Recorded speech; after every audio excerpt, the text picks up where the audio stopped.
رب کے انعام لائی، امت کے نام آئی، اللہ کی رحمتوں کا لے کر پیغام آئی۔ عید الاضحیٰ مبارک، عید الاضحیٰ مبارک۔ الحمدللہ وکفا وسلام علی عبادہ الذین اصطفیٰ، اشہد ان لا الہ الا اللہ وحدہ لا شریک لہ واشہد ان محمدا عبدہ ورسولہ صلی اللہ علیہ وآلہ وسلم، اما بعد۔ ناظرین کرام، قربانی کی شرعی حیثیت کے حوالے سے مختلف خیالات اور مختلف نقطہ نظر پائے جاتے ہیں کہ قربانی جو عید الاضحیٰ کے موقع پر تمام مسلمان کرتے ہیں، کیا یہ واجب ہے، کیا یہ فرض ہے، مستحب ہے، سنت ہے، سنت مؤکدہ ہے؟ اس کے بارے میں مختلف قسم کی آراء اور مختلف قسم کے نقطہ نظر پائے جاتے ہیں۔ سوال یہ پیدا ہوتا ہے کہ ایک ایسا عمل جو نبی پاک صلی اللہ علیہ وآلہ وسلم خود بھی کرتے رہے، آپ کے صحابہ کرام کرتے رہے، اور بعد ازاں تابعین کے ذریعے سے اور آج تک تمام مسلمان اس سنت کو قائم کیے ہوئے ہیں، جو یقیناً سنت ابراہیمی ہے، اور حضرت ابراہیم علیہ السلام نے جو قربانی کی تھی، اب ہم سے علامتی طور پر اسی طرح کی قربانی کروائی جاتی ہے، جو اگرچہ بیٹے کی قربانی تو نہیں ہے، لیکن حضرت ابراہیم علیہ السلام کی سنت کے طور پر اس کو اللہ کریم نے جاری کر دیا ہے۔ کیا یہ فرض ہے یا واجب ہے؟ اس کے بارے میں ہمیں قرآن پاک سے اور نبی پاک صلی اللہ علیہ وسلم کے فرامین سے رہنمائی حاصل کرنا ہے، اور آج کا پروگرام اسی سے متعلق ہے۔ ناظرین کرام، اگرچہ قرآن پاک کے اندر اس بات کا حکم موجود ہے کہ فَصَلِّ لِرَبِّكَ وَانْحَرْ، سورۃ الکوثر کے اندر، کہ نماز اپنے رب کے لیے پڑھو اور قربانی بھی کرو، اس سے بعض لوگوں کا خیال ہے کہ یہ قربانی اسی طرح سے فرض اور واجب ہے جس طرح سے نماز ہے۔ حالانکہ نماز تو اسلام کے بنیادی ارکان میں سے ہے، اور وانحر کا حکم جو ہے یہ وجوب کے لیے ہے، یہ فرض کے لیے ہے، یا پھر اس کا کچھ اور مطلب ہے؟ یہ نبی پاک صلی اللہ علیہ وآلہ وسلم کے عمل اور آپ کے جو فرامین ہیں اس سے یہ واضح ہوگا۔ نبی پاک صلی اللہ علیہ وآلہ وسلم اپنے مدینے کے قیام کے اندر قربانی کرتے رہے۔ بعض لوگ اس بارے میں یہ کنفیوژن اور یہ ابہام بھی رکھتے ہیں کہ قربانی صرف حاجیوں کے لیے ہے اور غیر حاجیوں کے لیے نہیں ہے، اور اس کو بھی ثابت کرنے کی کوشش کرتے ہیں کہ نبی پاک صلی اللہ علیہ وآلہ وسلم نے صرف حج کے موقع پر قربانی کی ہے، اس کے علاوہ آپ نے قربانی نہیں کی۔ حالانکہ احادیث کے اندر، صحیح احادیث کے اندر نبی پاک صلی اللہ علیہ وآلہ وسلم کے بارے میں آتا ہے،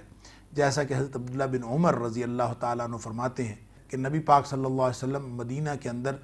10 سال رہے۔ اقام رسول اللہ صلی اللہ علیہ وسلم فی المدینہ 10، آپ 10 سال رہے۔ کان یضحی کل سنۃ، نبی پاک صلی اللہ علیہ وسلم ہر سال قربانی کرتے تھے۔ اب اس سے پتہ چلا کہ قربانی جو ہے نبی پاک صلی اللہ علیہ وسلم تمام 10 سالوں میں وہاں پہ کرتے رہے۔ اسی طرح حضرت انس بن مالک رضی اللہ تعالیٰ عنہ، ان کے بارے میں آتا ہے کہ وہ فرماتے ہیں، بخاری شریف کے اندر غالباً ہے کہ حضرت انس رضی اللہ تعالیٰ عنہ فرماتے ہیں کہ نبی پاک صلی اللہ علیہ وآلہ وسلم نے 2 مینڈھوں کی قربانی دی۔ ضحیٰ رسول اللہ صلی اللہ علیہ وسلم بکبشین وانا اضحی بکبشین، نبی پاک صلی اللہ علیہ وسلم نے بھی 2 مینڈھوں کی قربانی دی، میں نے بھی 2 مینڈھوں کی قربانی دی۔ مختلف الفاظ میں یہ حدیث موجود ہے، جس کا مطلب ہے نبی پاک صلی اللہ علیہ وسلم 2 مینڈھوں کی قربانی کرتے تھے۔ بعض احادیث کے اندر اس کی نشانیاں بھی ہیں کہ چتکبرے مینڈے تھے، اس رنگ کے تھے، اور پھر بعض میں یہ بھی ہے کہ آپ نے جو قربانی کی وہ خصی تھے، اور اس طرح کی ان کی نشانیاں اور خصوصیات بھی بیان کی گئیں۔ اور جو لوگ یہ کہتے ہیں کہ حاجیوں کے لیے قربانی ہے اور غیر حاجیوں کے لیے نہیں ہے، اب اس سے فرق واضح ہو جاتا ہے کہ نبی پاک صلی اللہ علیہ وسلم حضرت انس رضی اللہ تعالیٰ عنہ کی حدیث کے مطابق، یا پھر ابن عمر رضی اللہ تعالیٰ عنہ کے بیان کے مطابق، نبی پاک صلی اللہ علیہ وسلم مدینے کے اندر قربانی کرتے رہے۔ اور یہ بکبشین والی جو بات ہے، 2 مینڈھوں کو کرتے تھے، نبی پاک صلی اللہ علیہ وسلم نے حج کے موقع پر تو 100 اونٹ قربان فرمائے تھے۔ لہٰذا اس کا مطلب ہے یہ بھی حج کے موقع پر مکے کی بات نہیں ہے، بلکہ یہ مدینہ کی بات ہے۔ نبی پاک صلی اللہ علیہ وسلم مدینہ کے اندر قربانی کرتے رہے۔ لہٰذا ایک بات تو واضح ہو گئی کہ یہ غیر حاجی اور حاجی سب کے لیے قربانی ہے، اور حاجیوں کے اندر البتہ یہ فرق ہے کہ جو حج افراد کرنے والے ہیں ان کے لیے قربانی لازم نہیں ہے، اور جو حج تمتع اور حج قران کرنے والے ہیں وہ قربانی لازماً کرتے ہیں، اور اس کے اندر یہ فرق موجود ہے، لیکن غیر حاجیوں کے لیے سب کے لیے یہ نبی پاک صلی اللہ علیہ وسلم کی سنت موجود ہے۔ اب یہ واجب ہے کہ نہیں، لگتا یہ ہے کہ نبی پاک صلی اللہ علیہ وآلہ وسلم کے دور میں بھی لوگ قربانیاں کرتے تھے، لیکن اس بارے میں کسی نے سوال نہیں کیا کہ یہ واجب ہے، یہ فرض ہے، ضروری ہے، لازمی ہے، سنت ہے اور سنت مؤکدہ ہے، مستحب ہے۔ حقیقت میں تو یہ ساری اصطلاحات فقہا نے بعد میں بنائی ہیں۔ اسلام اوامر و نواہی کا دین ہے، کچھ کام کرنے کا حکم دیا گیا ہے، کچھ کام کرنے سے روکا گیا ہے۔ وہ کام جن کا کرنے کا حکم دیا گیا ہے، چاہے وہ سنت سے ثابت ہوں، چاہے وہ قرآن پاک کی کسی نص سے ثابت ہوں، چاہے وہ نبی پاک صلی اللہ علیہ وسلم کی کسی حدیث سے ثابت ہوں، وہ ان کا جن کا کرنے کا حکم دیا گیا ہے، ظاہر ہے ان چیزوں کو جب نہیں کیا جائے گا تو انسان کو گناہ ہو نہ ہو، ثواب نہ ہونے کا نقصان تو بہرحال ہوگا۔ لہٰذا جو امور ہیں، جو اوامر ہیں جس میں حکم دیا گیا ہے، ان کو لازمی کرنے کا کام سمجھا جائے، چاہے اس کو آپ فرض قرار دیں، چاہے واجب قرار دیں، اور اسی طرح جن باتوں سے منع کیا گیا ہے اس سے رکنا چاہیے۔ یہ ایک سادہ اصول اور منہج ہے اطیع اللہ و اطیع الرسول کا۔ لیکن بہرحال چونکہ فقہا نے یہ ساری کیٹیگریز بنائی ہیں اور صحابہ کرام کے بعد تابعین الظام بھی اس کے بارے میں بات کرتے تھے، تو عبداللہ بن عمر رضی اللہ تعالیٰ عنہ سے ایک تابعی نے سوال کیا قربانی کے بارے میں کہ آہیہ واجبۃ، کہ آپ فرمائیے کہ کیا یہ قربانی جو ہے واجب ہے؟ یعنی یہ وہی سوال ہے جو ہم آج کل اپنے ایک دوسرے سے کرتے ہیں، علماء سے پوچھتے ہیں کہ کیا یہ واجب ہے، اور بہت سارے علماء اس کو فرض اور واجب قرار دیتے ہیں، دیگر علماء اس کو سنت مؤکدہ قرار دیتے ہیں۔ تو یہی بات حضرت ابن عمر رضی اللہ تعالیٰ عنہ جو ایک فقیہ صحابی تھے، ان سے یہ پوچھا گیا کہ آپ یہ فرمائیے کہ کیا یہ قربانی واجب ہے؟ اب ظاہر ہے فصل لربک وانحر، یہ اس کا حکم تو آ چکا تھا، اب صرف اس حکم کی وجہ سے قربانی کا اگر وجوب ثابت تھا تو اس کا جواب بڑا آسان تھا کہ حضرت ابن عمر رضی اللہ تعالیٰ نے فرما دیتے کہ یہ واجب ہے، اب اس میں کون سی کوئی یا فرض ہے، اس میں کوئی ابہام نہیں ہے۔ حضرت ابن عمر رضی اللہ تعالیٰ نے اس کا جواب دیا ضحى رسول اللہ صلی اللہ علیہ وسلم والمسلمون۔ اب وہ یعنی نبی پاک صلی اللہ علیہ وسلم بھی قربانی کرتے رہے اور تمام مسلمان قربانی کرتے رہے، لیکن پوچھنے والے نے پھر پوچھا اہی واجبہ، اس نے اپنا سوال دہرایا۔ حضرت ابن عمر رضی اللہ تعالیٰ نے پھر یہ کہا کہ ضحى رسول اللہ صلی اللہ علیہ وسلم والمسلمون، کہ نبی پاک صلی اللہ علیہ وسلم بھی قربانی کرتے رہے، صاحب اور دیگر مسلمان بھی قربانی کرتے رہے۔ پوچھنے والا بار بار یہی سوال کرتا رہا کیا یہ واجب ہے؟ ہر دفعہ حضرت ابن عمر رضی اللہ تعالیٰ یہی فرماتے رہے، اور ایک دفعہ پھر آپ نے اس کے بار بار اعادہ کرنے کی وجہ سے آپ نے یہ فرمایا اتعقل ضحى رسول اللہ صلی اللہ علیہ وسلم والمسلمون، کہ کیا تجھ میں عقل نہیں ہے؟ تو اتنی بات نہیں سمجھتا کہ میں تمہیں کیا بتا رہا ہوں؟ میں بتا رہا ہوں ضحى رسول اللہ صلی اللہ علیہ وسلم والمسلمون، کہ اس بحث میں پڑھنے کی کیا ضرورت ہے کہ یہ واجب ہے کہ نہیں؟ بس اتنی بات ہے کہ نبی پاک صلی اللہ علیہ وسلم بھی یہ قربانی فرماتے رہے اور دیگر مسلمان بھی یہ قربانی کرتے رہے۔ یہ بات گویا نبی پاک صلی اللہ علیہ وسلم کی سنت ہے، اور سنت بھی ایسی کہ نبی پاک صلی اللہ علیہ وسلم نے اس کے بارے میں حکم بھی فرمایا ہے، گویا سنت مؤکدہ ہے۔ ایک حدیث کے اندر آتا ہے نبی پاک صلی اللہ علیہ وسلم ان علی کل اہل بیت فی کل عام اضحیہ، کہ ہر اہل بیت پر، یعنی ایک گھر والا جو گھر کا سربراہ ہے، اس پر ہر سال میں ایک قربانی جو ہے وہ لازمی ہے، اس کو کرنی چاہیے۔ اب اس سے یہ سمجھا جا سکتا ہے کہ یہ واجب ہے، اس سے سمجھا جا سکتا ہے کہ لازمی اور ضروری ہے، جس چیز کو نبی پاک صلی اللہ علیہ وسلم فرما دیں کہ ان علی کل اہل بیت فی کل عام اضحیہ، کہ ہر ایک پر لازم ہے، تو اس کا مطلب واجب بھی ہو سکتا ہے کہ نبی پاک صلی اللہ علیہ وسلم ادھر قرآن میں حکم آ گیا، ادھر جو ہے وہ نبی پاک صلی اللہ علیہ وسلم کا فرمان آ گیا۔ لیکن ایک تو ابن عمر رضی اللہ تعالیٰ عنہ کا یہ جو فتویٰ ہے ترمذی شریف کے اندر، اس کو نقل کرنے کے بعد امام ترمذی خود لکھتے ہیں کہ اس سے یہ ثابت ہوتا ہے کہ قربانی جو ہے واجب نہیں ہے، بلکہ یہ سنت من سنن رسول اللہ صلی اللہ علیہ وسلم، بلکہ یہ نبی پاک صلی اللہ علیہ وسلم کی سنتوں میں سے ایک سنت ہے، سنت مؤکدہ، جس کی نبی پاک صلی اللہ علیہ وسلم نے تاکید بھی فرمائی ہے، اور نبی پاک صلی اللہ علیہ وسلم نے خود بھی قربانی کی اور ہمیشہ کی ہے، کبھی نبی پاک صلی اللہ علیہ وسلم نے ترک نہیں فرمائی، آپ ہمیشہ کرتے تھے قربانی۔ ابن عمر رضی اللہ تعالیٰ عنہ کے فتوے کے علاوہ امام بخاری رحمۃ اللہ علیہ نے اپنی جو الجامع الصحیح ہے اس کے اندر باب باندھا ہے، اور اس میں اس میں امام بخاری نے اس باب کا نام رکھا ہے باب سنت الاضحیہ، قربانی کی سنت کا باب۔ تو اس کا مطلب یہ ہے کہ حضرت امام بخاری رحمۃ اللہ علیہ جو ہیں وہ بھی اس کو سنت ہی سمجھتے ہیں، اور اس کی سنت ہونے کی دلیل کے طور پر انہوں نے ایک حدیث وہاں پہ نقل کی ہے کہ نبی پاک صلی اللہ علیہ وسلم نے ارشاد فرمایا ان اول ما نبدأ به فی یومنا ھذا، کہ آج کے دن جو ہم سب سے پہلا کام کریں گے، یعنی جس سے ہم یہ شروع کریں گے، نبدأ به، جس سے ہم شروع کریں گے، فی یومنا ھذا، آج کے دن یعنی عید الاضحیٰ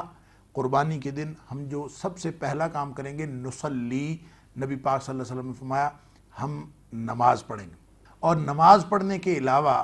اس کے بعد فرمایا ثم نرجع، پھر ہم اس کے بعد واپس لوٹیں گے، اور پھر نضحی، پھر اس کے بعد ہم قربانی کریں گے۔ نبی پاک صلی اللہ علیہ وسلم نے یہ فرمانے کے بعد فرمایا من فعلہ، جس نے یہ کام کر لیا، اصاب سنتنا،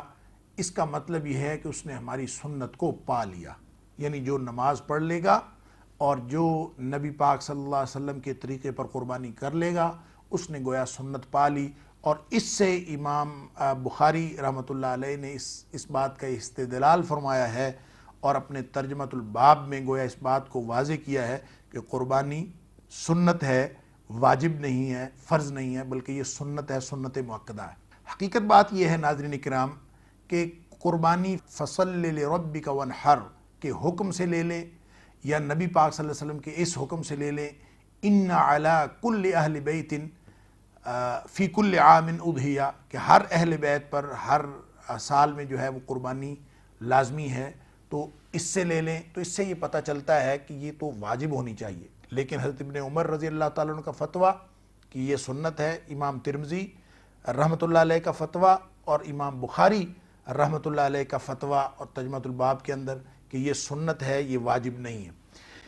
اسی طرح نبی پاک صلی اللہ علیہ وسلم کا ایک اور فرمان ہے جس سے قربانی کی شرعی حیثیت پر کچھ اور بھی روشنی پڑتی ہے، کہ ایک حدیث جو